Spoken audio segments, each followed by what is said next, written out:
بسم اللہ الرحمن الرحیم۔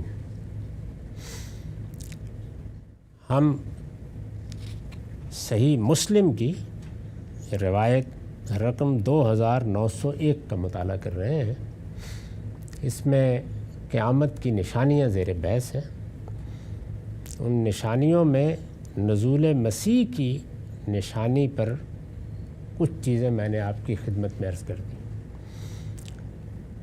میں نے یہ عرض کیا تھا کہ خود روایت بیان کرنے والوں نے نزول مسیح کی نشانی روایت کی ہے، اور اسی بات کو اسی مجلس میں رسول اللہ کی گفتگو کو کچھ دوسرے لوگوں نے جب بیان کیا ہے تو انہوں نے یہ نشانی بیان نہیں کی۔ اس کی جگہ ایک دوسری نشانی کا ذکر کیا ہے۔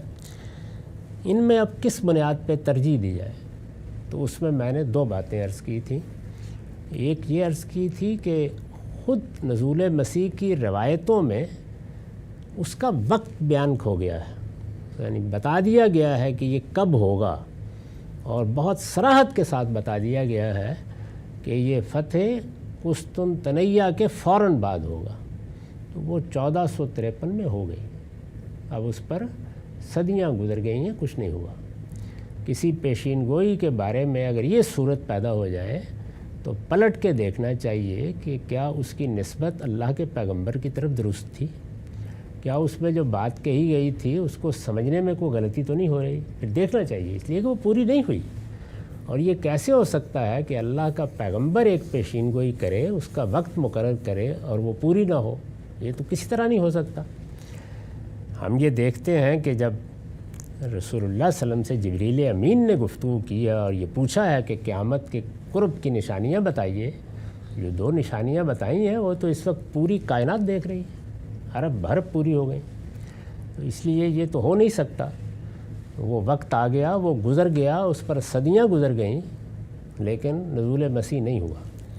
اس کے بعد میں یہ عرض کر رہا تھا کہ جب ہم قرآن کو پڑھتے ہیں تو معلوم ہوتا ہے کہ وہ اسے قبول نہیں کرتا، یعنی اس کو ایک واقعے کی حیثیت سے قبول نہیں کرتا۔ اس میں دوسری چیز زیر بحث تھی، یعنی تین چیزوں کی طرف میں نے توجہ دلائی ہے، اور وہ حصہ پڑھا تھا جو میری کتاب میزان میں علامات قیامت کے باب سے لیا گیا ہے۔ دوسری چیز سورہ مائدہ کے آخر میں اللہ تعالیٰ کا مکالمہ ہے۔ اس کا خلاصہ میں نے بیان کر دیا تھا۔ یہ مائدہ کی آیت 117 ہے۔ اس میں جو آخری جملہ ہے جو کوئی گنجائش نہیں چھوڑتا، وہ جملہ یہ ہے کہ ما قلت لهم الا ما امرتنی بہ ان اعبدوا اللہ ربی وربکم وکنت علیہم شہیدا ما دمت فیہم فلما توفیتنی کنت انت الرقیب علیہم وانت علی کل شیء شہید۔ اللہ نے پوچھا تھا کہ یہ تم نے کہا تھا کہ مجھے اور میری ماں کو پوجا کرو۔ وہ کہتے ہیں میں نے تو ان سے وہی بات کہی تھی جس کا آپ نے مجھے حکم دیا تھا کہ اللہ کی بندگی کرو جو میرا بھی پروردگار ہے اور تمہارا بھی۔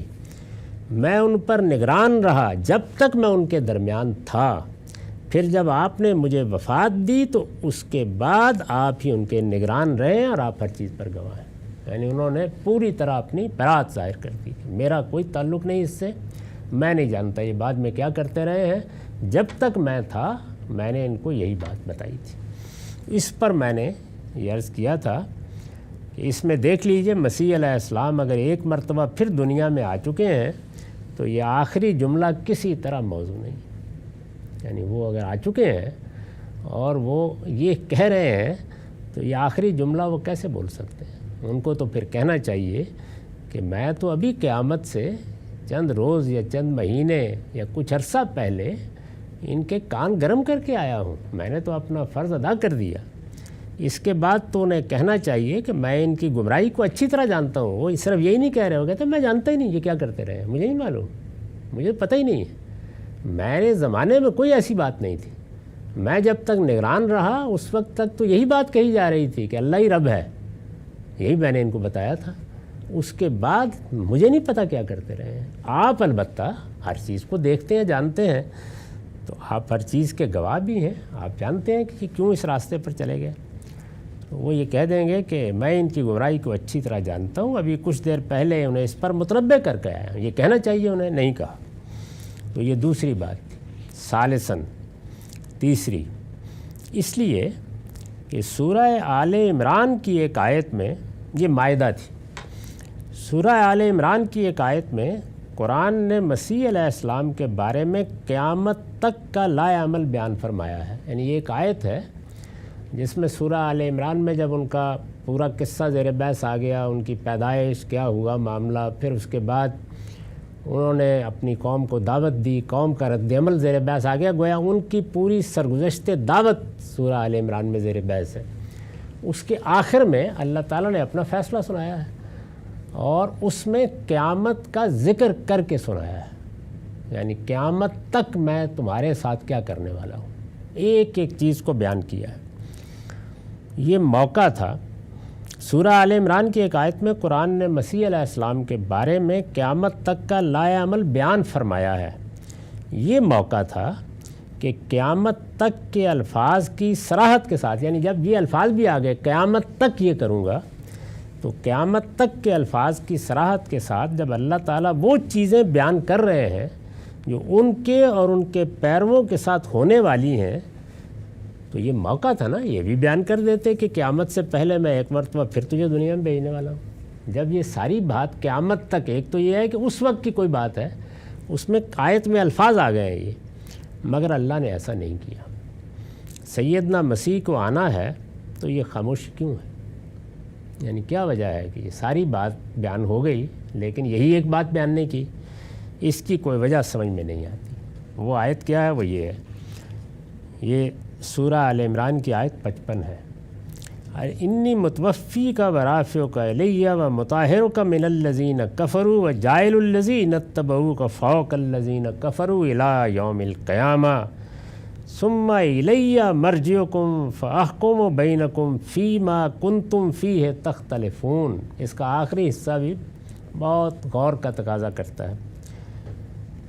اب ذرا ترجمہ سنیے، میں نے فیصلہ کیا ہے، یعنی اللہ تعالیٰ کہتے ہیں میں نے فیصلہ کیا، دعوت ختم ہو گئی، قوم نے ان کو مار دینے کا فیصلہ کر لیا، اس موقع پر اللہ تعالیٰ فرما رہے ہیں میں نے فیصلہ کیا ہے کہ تجھے وفات دوں گا، یہ پہلی بات کہی، اور اپنی طرف اٹھا لوں گا اور تیرے ان منکروں سے تجھے پاک کروں گا، یعنی یہ اب غلاظت کا ڈھیر ہے، ان سے نکال لوں گا میں تجھے، اور تیری پیروی کرنے والوں کو، یعنی جو اب تجھے ماننے والے پیدا ہوں گے کو قیامت کے دن تک ان منکروں پر غالب رکھوں گا۔ یہ حضرت مسیح کے بارے میں اللہ تعالیٰ کا فیصلہ ہے اور یہ خود قیامت کی نشانی بن گیا ہے۔ یعنی آج سے 2000 سال پہلے یہ اعلان کیا گیا کہ میں تیرے ماننے والوں کو، جب ماننے والا کوئی تھا ہی نہیں، یعنی ماننے والے کیا تھے، وہ 8-10 بیچارے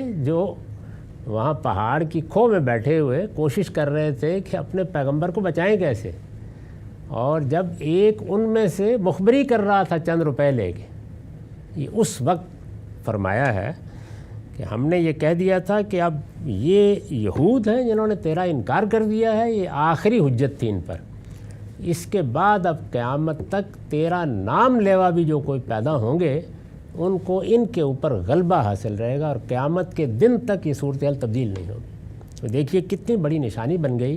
اسی کو ایک دوسری سورہ میں کہا ہے کہ مسیح تو اپنے وجود سے قیامت کی نشانی ہے، یعنی جب چاہو اس کو دیکھ لو۔ تو یہاں قیامت کے دن تک کیا لائے عمل ہے وہ بیان کیا، فرمایا کہ ثم الیہ مرجعکم، کہ یہ رہے گا قیامت تک معاملہ، پھر تم سب کو، یہود بھی، تمہارے ماننے والے بھی، سب میرے پاس آنا ہے، بالآخر میرے پاس آنا ہے۔ پھر میں کیا کروں گا؟ فَأَحْكُمُ بَيْنَكُمْ فِي مَا كُنْتُمْ فِيهِ تَخْتَلِفُونَ، سو اس وقت میں فیصلہ کروں گا ان چیزوں کا جن میں اختلاف رہا ہے۔ اگر وہ آ گئے ہیں تو اختلاف کا تو پھر فیصلہ کر کے چلے جائیں گے۔ تو یہ دیکھ لیجیے کہ پوری بات بیان کر دی ہے، کوئی سرے سے گنجائش ہی اس کی نہیں چھوڑی کہ اس کے بعد بھی آدمی یہ خیال کرے کہ وہ اس طرح جیسے روایتوں میں بیان ہوا ہے آسمان سے اتریں گے اور آ کر عیسائیوں کو ان کی غلطی بتا دیں گے، یہودیوں پر ان کی غلطی واضح کر دیں گے، مسلمانوں پر ان کی غلطیاں واضح کر دیں گے۔ اگر یہ سب ہو گیا ہے تو پھر خدا نے یہ کس چیز کا فیصلہ سنانا ہے؟ تو اس کا کوئی سوال نہیں ہے۔ یہ وہ تین چیزیں جو قرآن مجید سے میں اس لیے عرض کر دی ہیں کہ ان کے ہوتے ان روایتوں کو اس طرح نہیں مانا جا سکتا۔ پھر کیا یہ روایتیں کسی نے بنا لی ہیں یا ان کا کوئی مدعا اور ہے؟ وہ میرا زاویہ نظر یہی ہے کہ نہیں، ان کا مدعا بالکل اور ہے، اس کو سمجھنے میں غلطی ہوئی ہے، لیکن وہ اس وقت کا موضوع نہیں ہے۔ تو اس کے ساتھ یہ بات تو پایۂ تکمیل کو پہنچی۔ اگلی نشانیوں پر اب ہم اگلی نشست میں بات کریں۔ وآخر دعوانا الحمدللہ۔